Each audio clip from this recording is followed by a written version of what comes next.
بسم اللہ الرحمن الرحیم۔ شروع اللہ کے نام سے جو سب پر مہربان ہے، بہت مہربان ہے۔ رسول اللہ صلی اللہ علیہ وسلم کا ارشاد ہے کہ حسد صرف دو باتوں میں جائز ہے۔ ایک تو اس شخص کے بارے میں جسے اللہ نے دولت دی ہو اور وہ اس دولت کو راہ حق میں خرچ کرنے پر بھی قدرت رکھتا ہو، اور ایک اس شخص کے بارے میں جسے اللہ نے حکمت کی دولت سے نوازا ہو اور وہ اس کے ذریعے سے فیصلہ کرتا ہو اور لوگوں کو اس حکمت کی تعلیم دیتا ہو۔ صحیح بخاری حدیث نمبر 73۔ رسول اللہ صلی اللہ علیہ وآلہ وسلم نے فرمایا، ایک دن حضرت موسیٰ علیہ السلام بنی اسرائیل کی ایک جماعت میں بیٹھے ہوئے تھے کہ اتنے میں ایک شخص آیا اور اس نے آپ سے پوچھا، کیا آپ جانتے ہیں کہ دنیا میں کوئی آپ سے بڑھ کر عالم موجود ہے؟ حضرت موسیٰ علیہ السلام نے فرمایا، نہیں۔ اس پر اللہ تعالیٰ نے حضرت موسیٰ علیہ السلام کے پاس وحی بھیجی کہ ہاں، ہمارا بندہ خضر ہے جس کا علم تم سے زیادہ ہے۔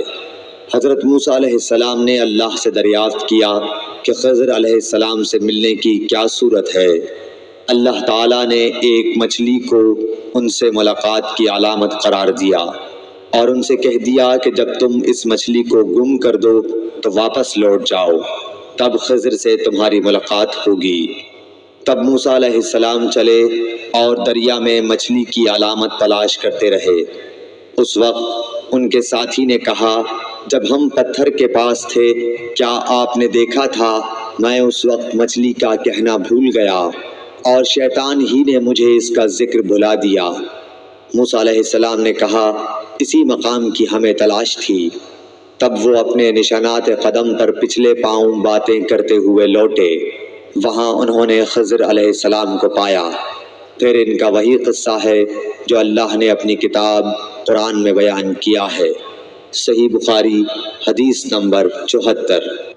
حضرت ابن عباس رضی اللہ تعالی عنہ نے فرمایا کہ ایک مرتبہ رسول اللہ صلی اللہ علیہ وآلہ وسلم نے مجھے سینے سے لگا لیا اور دعا دیتے ہوئے فرمایا کہ اے اللہ، اسے علم کتاب قرآن عطا فرمائیو۔ صحیح بخاری حدیث نمبر 75۔ عبداللہ بن عباس رضی اللہ تعالی عنہ نے فرمایا کہ میں ایک مرتبہ گدھی پر سوار ہو کر چلا۔ اس زمانے میں مائے بلوغ کے قریب تھا۔ رسول اللہ صلی اللہ علیہ وسلم منی میں نماز پڑھ رہے تھے اور آپ کے سامنے دیوار کی آڑ نہ تھی، تو میں بعض صفوں کے سامنے سے گزرا اور گدھی کو چھوڑ دیا۔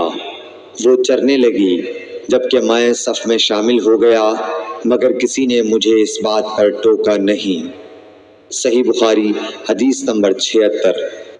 محمود بن ربیع فرماتے ہیں کہ مجھے یاد ہے کہ ایک مرتبہ رسول اللہ صلی اللہ علیہ وسلم نے ایک ڈول سے منہ میں پانی لے کر میرے چہرے پر کلی فرمائی اور میں اس وقت 5 سال کا تھا۔